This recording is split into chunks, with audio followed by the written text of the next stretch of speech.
네, 신동우 의원입니다. 금융위원장님께 질의합니다. 지난 9월 10일 날 있었던 국정감사 때 제가 사례 하나를 지적하면서 생명보험회사가 수금수수료로 1년 동안에 1조 1171억을 걷어서 실제로 수금수수료 비용으로는 1150억 썼다. 1조가 그냥 남았다. 이런 사례를 지적한 기억이 있습니다. 기억나시죠? 예, 압니다. 지난 10월 1일 날 금융위가 발표한 보험산업 경쟁력 제고 로드맵을 보니까 보험상품 개발하고 보험료 결정에서 각종 규제를 완화하겠다. 폐지하겠다 이렇게 발표를 했었어요. 예, 기본 방향으로 전 옳은 길로 들어가셨다고 생각이 됩니다. 수고를 하셨습니다. 자, 문제는 이제 지금과 같은 사례가 있는 이런 보험업계에 이렇게 규제만 없애버릴 경우에는 우리 소비자 보호 차원에서 대책을 세워놓고 들어가야지 않겠냐. 어떤 대책을 좀 생각하고 계십니까? 예, 물론 그 규제를 풀어주는 대신에 사후전 책임을 명확히 하는 것은 당연한 논리일 것입니다. 그래서 보험회사에 대한 건전성과 관련한 여러 가지 규제들, 또 실제 사후적으로 조금 더 이 금감원의 인력이 사전적으로 검사하던 인력이 사후적인 감독을 강화하는 방향으로 재편되어야 될 것입니다. 네. 그런 가운데 고객들에 대한 불안전 판매 문제라든가 혹은 소비자의 피해 보전이 불충분한 문제 혹은 내부적인 회계가 투명하지 못한 문제, 이런 문제들에 대한 감독을 좀 더 강화하겠습니다. 이제 사전 규제를 없애는 것이 사후 감독은 나름대로 또 보강을 해야지 않겠습니까? 예, 그렇습니다. 이제 소비자 입장에서 볼 때는 제가 지적한 그런 사례가 없도록 하려면 말이죠.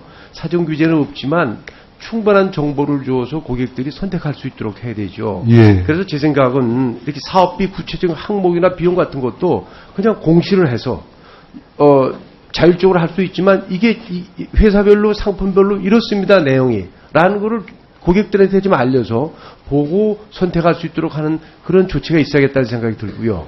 또 하나는 담합의 우려에 대해서는 걱정 안 하십니까? 네, 의원님 좋은 지적을 해주셨는데요. 저희가 이 소위 말해서 소비자 선택을 확대하게 하는 게 이 제도를 성공하는지 여부를 좌우하는 아주 핵심 요소라고 생각합니다. 그래서 전반적으로 온라인상으로라도 이런 것을 상품을 비교하고 확인할 수 있는 이런 제도를 만들겠습니다. 그런데 다만 이제 이걸 사업비 항목까지 다 어디까지 공개할 것이냐 하는 문제는 또 영업비밀의 문제도 있으니까 그런 걸 감안을 해서 적어도 소비자 선택할 수 있도록 예, 충분한 정보를 제공하자 이런 얘기입니다. 예, 그렇게 하겠습니다. 담합은 뭐 당연히 이건 절대로 있어서는 안 될 일입니다. 만약 이런 일이 벌어진다면 이거는 저희 금융당국 차원뿐만 아니라 공정거래 차원에서도 이거는 결코 용납되지 않을 것입니다. 네. 같은 날 국감에서 제가 신용등급이 떨어질 때와 올라갈 때가 불균형하다 이런 지적을 했지 않습니까? 네, 그렇습니다. 다행스럽게 9월 21일 날 우리 금감원에서 원장님 신용등급 제도 개선 발표를 했어요. 수고를 하셨습니다. 참 높게 평가를 합니다. 다만 몇 가지 이제 추가적인 제가 얘기를 좀 해야겠습니다. 이날 발표된 걸 보면은 개인 신용평가 개선 방안에서 30만 원 이하의 소액 장기 연체자들의 신용등급 회복 기간을 3년에서 1년으로 단축시켰다고 돼 있어요. 그렇죠?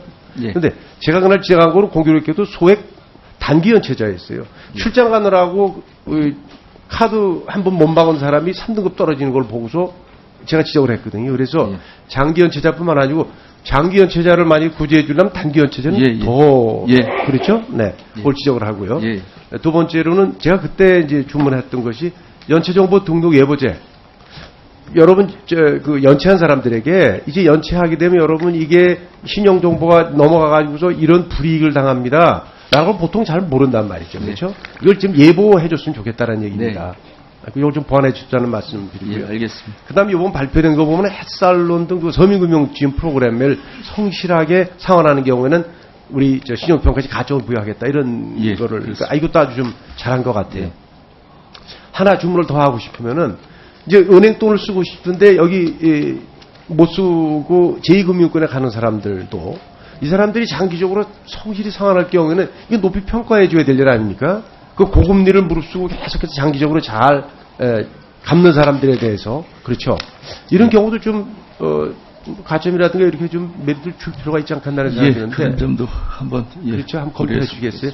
말하자면 우리도 이 신용 사다리를 한번 좀, 신용 등급 사다리들 다시 올라갈 수 있는 그런 사다리들을 구축해 주십사는 그런 부탁에 말씀드립니다.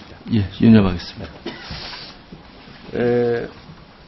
지난 7월 10일 날 하나 갤러리아 면세점 발표 날 때 이게 발표는 그날 오후 5시에 났는데 아침 9시부터 주가가 막 뛰기 시작해서 1시간 반 만에 30% 올라갔어요. 그거 기억하시죠? 뭐 지금 아마 제가 지난번 질의하려고 보니까 시장감시본부에서 지금 조사하고 있다 이렇게 네. 말씀하셨습니다. 아마 그건 아직 지금 답은 안 나왔을 거라 생각이 됩니다. 네. 그런데 이제 이런 일이 벌어지고 나서 13일 날 이게 7월 10일인데 사흘 뒤에 거래소 시장감시본부에서는 투자주의 종목 지정을 합니다. 현재 제도가 그렇게 돼 있죠. 그러면은 이럴 경우에 이게 무슨 의미가 있나는 생각이 듭니다. 우리 원장님이 한번 답변해 보시겠어요? 이게 무슨 의미가? 사흘 뒤에 주의해라. 다 올라가서 이제 상한가 치고 그냥 가는데 우리 제도가 갖고 있는 이런 예보적 성격에 있어서 이게 무슨 의미가 있다고 생각하세요? 답답하죠? 예, 하여튼 뭐 그건 거래소가 한번 그런 부분에 대해서 한번 협의를 해봐야 될 것 같습니다. 그래서 이게 이제 미공개 내부 정보를 이용해서 거래를 했냐면 사후에 이걸 조사해서 확인이 되면 처벌하면 되는데 그건 그렇다고 치더라도 이런 경우가 나오면 그렇게 한 사흘 뒤에 주의하세요 라고 하는데 좀 허탈하지 않습니까? 그렇죠? 예, 뭐 적시성 있는 그 제도를 어떻게 구성할 수 있는지 한번 더. 제 실무진들하고 이렇게 이걸 답답해서 조사하다 보니까 서로 이게 좀 답답한 골목에 가서 막히더라고요. 그래서 위원장님, 이런 건 어떻습니까? 한번 이렇게 예, 마무리해 주십시오.